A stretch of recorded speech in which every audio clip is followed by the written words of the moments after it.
Hi, my name's Morty Lefko. I'll be guiding you through this program. You're about to embark on a very exciting journey. A few minutes from now, something you feel is true, that's having a negative impact on your life, will be gone. You will have quickly, easily, and permanently eliminated a belief and freed yourself from its limiting effect on your life. I promise you that the next few minutes will make a significant impact on the quality of your life. Now, we talk about beliefs all the time, but what do we really mean when we say we have a belief? A belief's a statement about reality that feels true on some level. We think our beliefs are accurate statements about reality. Now, you may know intellectually that your belief is not true and still believe it. For instance, you probably have the belief, I'm not important. Very few people escape childhood without forming this belief. By the time you eliminate it, you'll understand why. Now, you may know as an adult that you are important. Look at the evidence. Look at your accomplishments. Look at the difference you've made. Look at the friends who want to be around you. And yet, you may still have the belief that I'm not important, which was formed early in your life. Well, we don't want you to say anything that isn't true for you. The more open you are to acknowledging a belief you really do have, the more easily and quickly that belief can be eliminated. Whether you agree with your beliefs or not, they still determine your thoughts, feelings, and behavior. So it's important to totally eliminate beliefs that produce undesirable results in your life. We're all embarrassed to acknowledge that we hold certain negative beliefs. You may well have spent most of your life trying to suppress your awareness of these beliefs. The truth is, you needn't be ashamed of having negative beliefs. CEOs, professors, famous writers and performers have beliefs just like the one you will eliminate on this program. I've had an awful lot of them myself. So back to I'm not important. During this process, I'm going to ask you a bunch of questions. The process works if you answer each question out loud. It usually doesn't work if you don't. So please answer each of my questions out loud, even if the answer is only yes or no. I'll remind you to answer out loud throughout the process because I'm committed to you eliminating this belief permanently by the time you complete this process in just a few minutes. If you need more time for your answers, please click the pause button just below the picture. Take as much time as you need, and then click the play button when you're ready to resume. This can be one of the most difficult beliefs for many people to acknowledge, even though most people actually do have it. As you'll discover in a minute, the source of this belief is not getting all the attention you wanted from mom and dad when you were very young. Because it's almost impossible for parents to give their young children all the attention they want whenever they want it, most children form this belief. And then they spend the rest of their lives trying to suppress that feeling because it's so embarrassing. There are several ways to know if you have this belief. Do you ever feel like you're not important, even a little bit? Do you feel you're not important when you're ignored or rejected? You see, if you truly felt you were important, would being ignored or rejected change your mind? It's not very likely, is it? If you don't get invited to a party that you thought you would have been invited to, does that make you feel like you're not important? That also would be evidence you probably hold this belief. What happens if your opinion is not asked for at a meeting? Or if you aren't even invited to the meeting? If the thought crosses your mind, I'm not important, this is more evidence that you probably have this belief. Let me ask you a question. What makes you important? Please answer this question out loud. If you answered anything other than nothing, you probably have this belief. If you really believed I am important, you wouldn't need anything to make you important. The easiest way to discover if you hold this belief is just to say the words out loud, keep quiet for a moment, and observe your inner state. And then ask yourself, does this feel true at all? Say I'm not important out loud. Doesn't it feel true on some gut level? Is it uncomfortable to say these words? Remember, you can hold a belief that intellectually you know is not true. Today, as an adult, you may know that you are important, But just knowing that isn't enough to eliminate the belief if it was formed in your childhood. You either have a belief or you don't. Like being pregnant, there's no sort of. To tell you the truth, most of the more than 13,000 clients we've worked with have had it. If you answered yes to any of these questions, you probably do have the belief. And if you do have this belief and don't eliminate it, you'll have a hard time improving your self-confidence and freeing yourself from worrying about what others think of you. It could keep you from speaking up when there's something you have to say. This belief could be a significant barrier to getting what you want in life. Please say the belief out loud again. This gives you the opportunity to experience what it feels like. You'll say the words out loud again at the end of the process and will experience what the same words feel like when you no longer believe the statement. Based on our experience with thousands of clients, I can honestly say that most people have this belief. But if you're absolutely certain that you don't have this belief, please click Next Belief and proceed to the next belief. If you believe, like most of us, I'm not important, please type this belief into the space provided on your computer as soon as I stop speaking. To continue with the process, please click Continue on your screen below when you've finished writing and saying, I'm not important. The next step to eliminate a belief is to figure out when you formed it. Remember, a belief doesn't come from a single incident, but from many similar interactions. And when it's a very broad belief like mistakes and failure are bad, or a belief about oneself like I'm not important, it's always formed from experiences we've had with our parents when we were very young. Again, this is not to play the blame game with your parents. Most likely they did their best to bring you up as well as they could. Most parents love their children, but how many are aware that children are forming these kinds of beliefs as they grow up? If you answered not many, you'd be right. So most parents just don't realize the impact of their words and behavior on their children. And that's why most of us form negative beliefs from our interactions with our parents, even though that's not what they intended at all. Now, take a look at your early life and see where the belief I'm not important comes from for you. The events that lead to this belief are often very subtle and are so common that most people don't think they're a big deal, and they aren't necessarily painful. They're ordinary experiences that a child interprets in a negative way. Here's a way to understand why this belief is so common. What percentage of time do children want their parents' attention? Most parents we've talked to say it's somewhere around 90 to 100%. The exact figure is debatable, of course, but we know children tend to want more attention from their parents than they can possibly give. Here's what happened during a session with one client who was looking for the source of this belief. Suzanne discovered in our session that she believed I'm not important, but she had no idea what her parents could have said or done that led her to form this belief. They were good people, were very loving. So I asked her, what would happen when you wanted to talk to your parents when they were busy? She said, they tell me to wait or go play outside with my siblings or my friends. And sometimes if Mom had her hands full with a lot of stuff, she'd say, can't you see my hands are full? Okay, I said. So if Mom and Dad were busy, they'd tell you to do something else, and sometimes they might get annoyed if they were really busy. Yeah, that's right. Then I told her, let's think about what this means to a small child. Remember, a small child lives in a simple world of either or, black or white. In a child's world, you're either important or you're not. There is no in-between. Based on what you just told me, it seems like when your parents didn't respond the way you wanted them to, you might have felt that what they were focused on was more important than you. And if something is more important than you, in a child's black or white world, you aren't important at all. I never thought of that before, she said.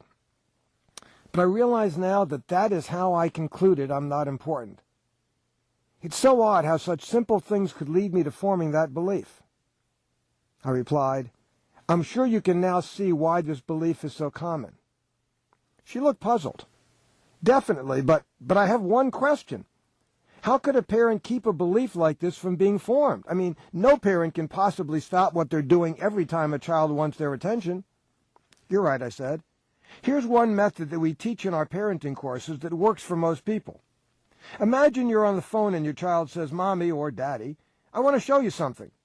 Most parents just say, "Wait a few minutes," or "Can't you see I'm on the phone?" But we know that if this happens often enough, it's likely to lead a child to a negative conclusion. So what do? Say to your child, "I really want to hear what you have to say because it's very important to me. And right now I'm on the phone talking to someone, and I want to give them my full attention, just like I give you when I talk to you. So as soon as I get off the phone, I'll come get you, and you show me whatever you want to show me. Okay?" Your child might still be impatient or even unhappy that she can't speak with you now, but she won't conclude I'm not important. In fact, when you consistently keep your word after making this promise, your child will probably conclude, "I'm very important, and I can count on people." Suzanne responded, "Well, my parents definitely didn't know how to do that." "Neither did mine," I told her. Suzanne formed the belief I'm not important from very subtle experiences. Sometimes the experiences are not so subtle. Here are a few other possibilities. Did either or both of your parents work out of the house when you were a child, before the age of 6? Were one or both of your parents out of town a lot? Were they tired when they came home and then wanted to rest or watch TV? Any yes answers to these questions would give you an idea where this belief came from. Were they usually there when you wanted them to pay attention to you? If not, there's another clue. If your mom stayed at home with you, was she always busy taking care of the house? Did you have siblings that she had to spend a lot of time with?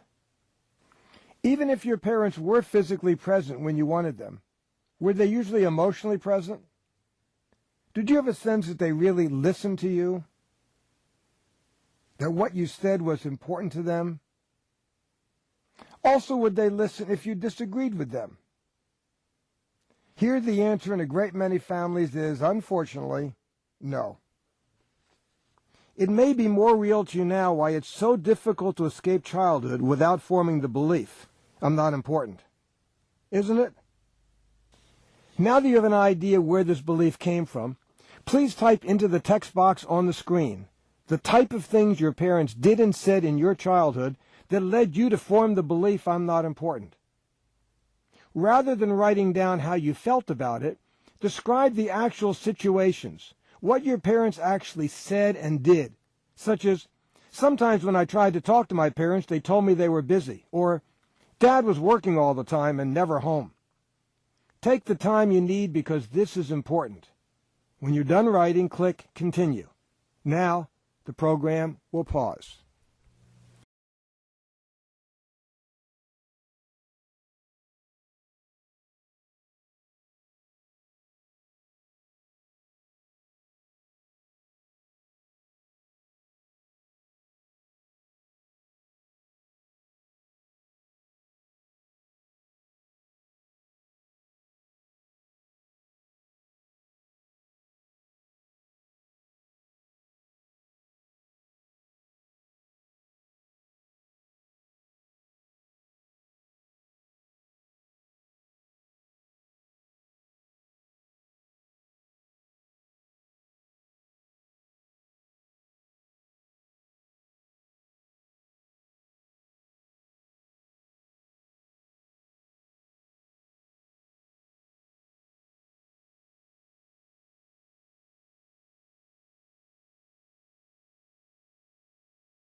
Look at the events you've written down.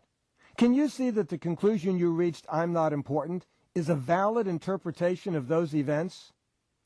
Would you say that many children the same age as you, who had the same experience as you, would have formed the same conclusion you did?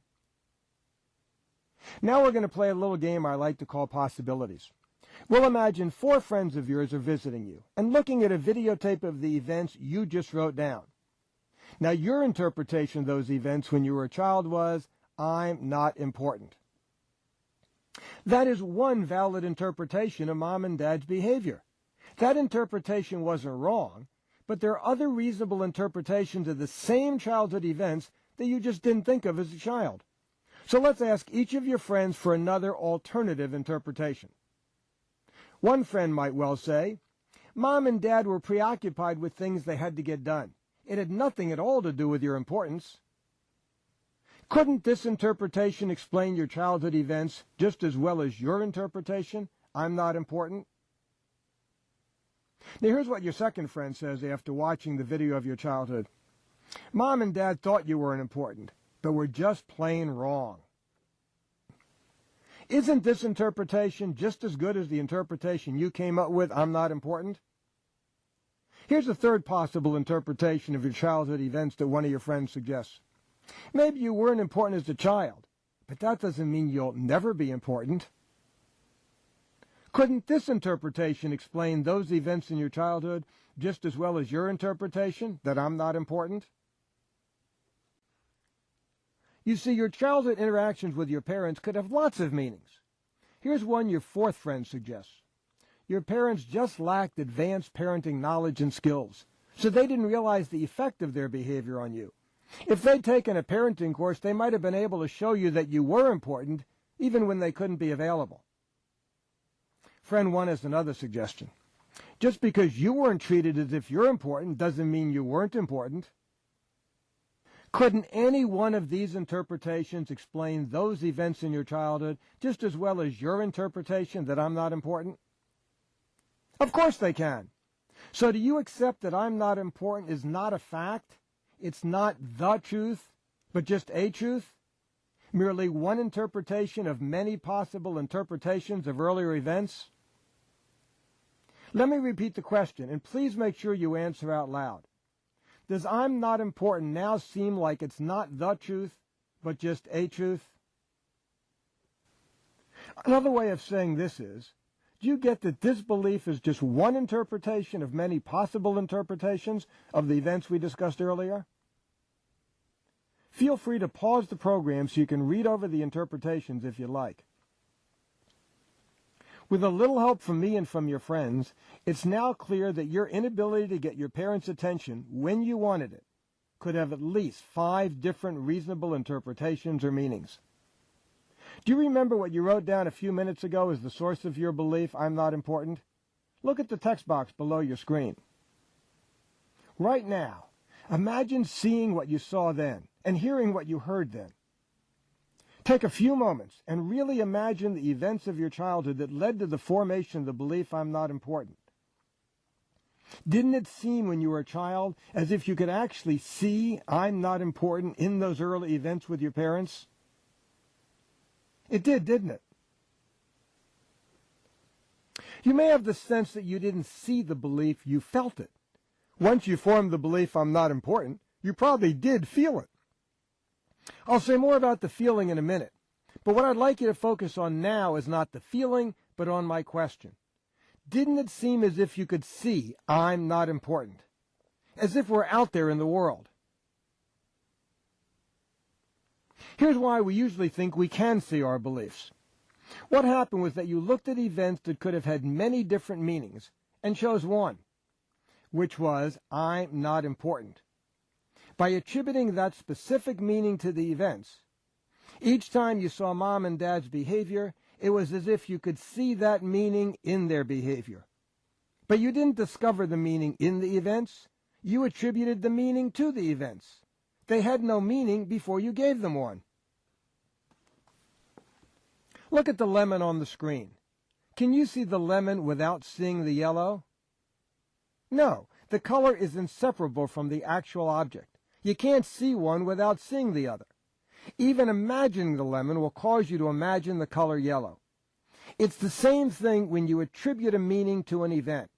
Once you do, seeing the event is the same as seeing its meaning for you. Right now, imagine being a little kid and seeing mom and dad's behavior and expression and hearing their words and tone of voice. As you imagine it right now, as a little child, doesn't it seem as if you can see I'm not important?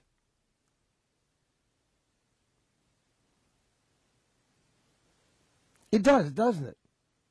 But did you really see I'm not important? Before you answer, here's what I mean by seeing something. You can see the computer you're using now, right? What color is it? What shape is it? Where is it? Isn't it true that anything you can see can be described by shape, color, and location? You answered yes out loud, didn't you? Well then, what did I'm not important look like when you were a child? What color was it? What shape was it? Where was it? Did you ever really see I'm not important?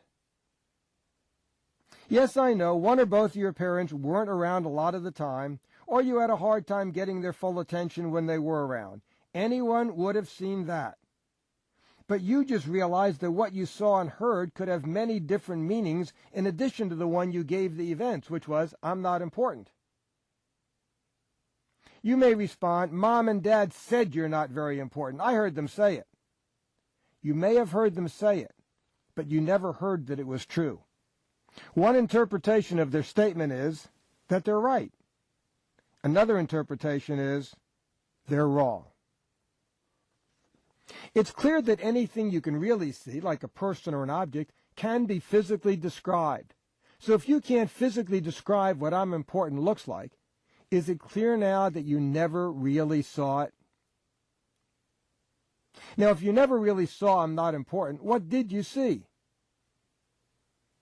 Imagine being a little kid again and tell me what you're seeing right now.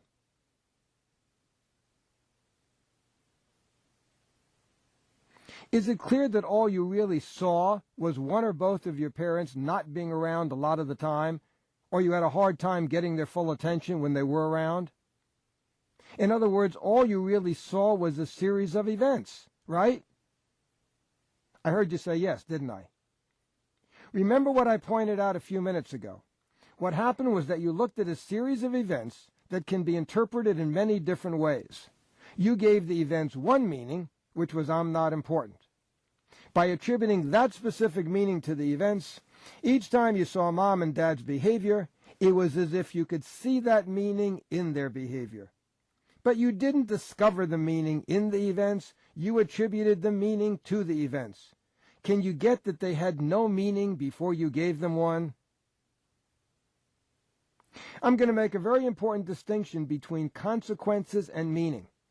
There clearly were consequences to your parents' behavior. You didn't get to spend as much time with your parents as you wanted, or you were frustrated because they didn't seem to listen to you. Those were unpleasant consequences. But was there any meaning to their behavior? Let me explain what I mean by meaning. Imagine you're in a room and someone you know comes in and doesn't speak to you. What might you automatically think? For example, you might have just said, they're mad at me, or they're being rude, or they had something on their mind and didn't notice me. Notice, however, that whatever you just said is the meaning you gave to the event. And where did the meaning you just gave their behavior come from? That's right, your mind. Meaning is in your mind, yes? So if meaning is in your mind, is there any meaning inherent in your parents' behavior? Or in any other events for that matter?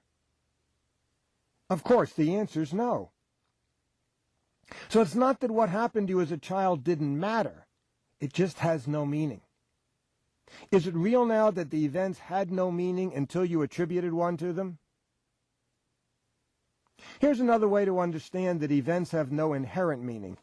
When I say that, I'm saying that you don't know anything for sure about you, about other people, or about life as a result of these experiences. What do I know for sure about your importance from knowing how your parents treated you when you were a child? Nothing. And if I don't know anything, then you don't either. Now finally, if you never saw I'm not important out there in the world, where has it been all these years? Did I hear you say that I'm not important has only ever existed in your mind? That you never did see it out there in the world? That's right. Now, if the belief is more real to you as a feeling than as a concept, if it seems as if your parents' words and behavior didn't lead you to see your belief, but rather to feel your belief, here's another way to look at it. Didn't it seem as if your parents' behavior when you were a child made you feel that I'm not important? It did, didn't it? I'd like to suggest, however, that their behavior couldn't have made you feel I'm not important, because as you just acknowledged, the events had no meaning. And meaningless events can't make you feel anything, can they? Let's use an analogy to make this totally clear. If you're sitting in your room reading a book or watching TV with no intention of going out, and it starts raining, what do you probably feel about the rain? Answer out loud, please. Probably nothing. The rain's not causing you to feel anything. Now imagine you're a farmer whose crops haven't had water for weeks and are now being saved by the rain. In this situation, how does the rain make you feel? It seems as if the rain makes you feel good. Well, now let's imagine you're about to have an outdoor wedding, and everyone's getting soaked. How does the rain make you feel now? It seems as if the rain makes you feel bad. But is it really the rain that's making you feel good or bad? Or is it the meaning you're giving the rain? The rain itself has no meaning and can't produce any feelings. But give the rain one meaning and you feel good. Give it another meaning and you feel bad. So if mom and dad's behavior had no meaning, it couldn't have made you feel I'm not important. And that leads us to a very important question. What did make you feel that? If you don't have the answer to this question, I'll tell you. You felt that only because that's the meaning you already had given to your parents' behavior. All you know for sure is what actually happened. Either mom or dad weren't around much when you wanted them, or when they were around, you had a hard time getting their attention. Let me help you make this real. Imagine that I had been there when you were a little child, and had shown you the alternative interpretations for your parents' behavior. And after that conversation you concluded, my parents mistakenly thought that if they gave me too much attention, I'll get a big ego. It wasn't because I wasn't important. Now imagine being a little kid, and that after this conversation, mom and dad aren't around much, or they don't give you their full attention when they are. Notice how it feels to be a child who's thinking, my parents mistakenly thought that if they gave me too much attention, I'll get a big ego. It wasn't because I wasn't important. You can use the pause button below to pause the video while you make this childhood scenario more real for yourself. When you're done imagining, press the play button. As you imagine this scene, giving it this other meaning, does it still feel as if your parents' behavior and their comments are making you feel that I'm not important? Probably not. And if you didn't feel I'm not important then, would you feel it now? Again, you probably just answered no out loud. So mom and dad's behavior never caused you to feel I'm not important. That feeling came from your interpretation of their behavior. And since your feelings were not caused by events in reality, they were only the result of the meaning you made up to explain the events, is it real that your feelings tell you nothing about whether or not you're important? Okay. Now take a deep breath, write it out slowly, and then say out loud, I'm not important. Is it the truth? Does it still feel like the truth? You might say, of course I'm not important is not true. How could I possibly think that after going through all this? But I'm not asking if the belief makes logical sense. I'm asking you to look at the statement in the same way you did when you started working on this belief. Does it still feel like I'm not important is true on a gut level? Does the statement feel true? Or do the words feel flat now? Don't forget that we form beliefs to give meaning to events that have no real meaning. Having done that, we then think we observe the meaning in the events out there in the world. It becomes a fact for us. Once we realize that the earlier events never had any real meaning, that the meaning was only in our mind, that it was never a fact, and that the feeling we had was caused by the meaning we gave meaningless events, the belief disappears forever. Take another deep breath, and let it out, and say out loud, I'm not important. Doesn't it feel very different when you say these words now than when you said them at the beginning? Is there any sense of believing this statement at all? Unless the belief is 100% gone, so the words have no emotional meaning for you, you probably still have the belief. Remember, holding a belief is like being pregnant. You either is or you ain't. There's no sort of. The way to know if a belief has been eliminated is not to look at your feelings or thoughts in the past when you did have the belief, or even try to guess how you'll feel in the future. The belief felt true on some level when you started, or you would not have spent time on this program. When you say the words of the belief now, I'm not important, do they still feel true like they did when you started? Or do they sound sort of meaningless? If there's no emotional resonance when you say the words, the belief is gone. It might be difficult to accept that a belief you've lived with for many years can be eliminated in about 30 minutes. And yet that's exactly what's happened tens of thousands of times using the Lefko method. If I'm not important feels true at all, even a little bit, then you probably still have the belief. You probably need to review the last part of the process a second time, because on some level it still seems like you saw your belief. Once it's clear that you never saw I'm not important, the belief will be totally gone. So if this is the case, please click the repeat button to repeat that step of the process. I want to congratulate you. You just eliminated a belief you've been living with for most of your life. Do you know that some people, possibly even you, spend years trying to get rid of a belief, and you just did it in about 30 minutes? Your lack of self-confidence and your concern with the opinion of others won't stop after eliminating only 4 beliefs. Nevertheless, you should be experiencing some changes in your life as a result of eliminating them, such as not worrying as much about making mistakes, less dissatisfaction with yourself, and now feeling less need to do something to make yourself important. But by the time you've eliminated all 19 beliefs and the 4 conditionings in this program, or at least the ones you actually have, you'll be aware of a dramatic shift in your thoughts, feelings, and behavior, especially in your level of self-confidence. I promise. When you complete the next belief, you should see a noticeable reduction in your concern about the opinion of others. In fact, the next belief is one of the most important ones that cause us to worry about what others think about us. You can't eliminate that belief, however, until you've eliminated the ones you've gotten rid of so far. The next belief is, what makes me good enough and important is having people think well of me.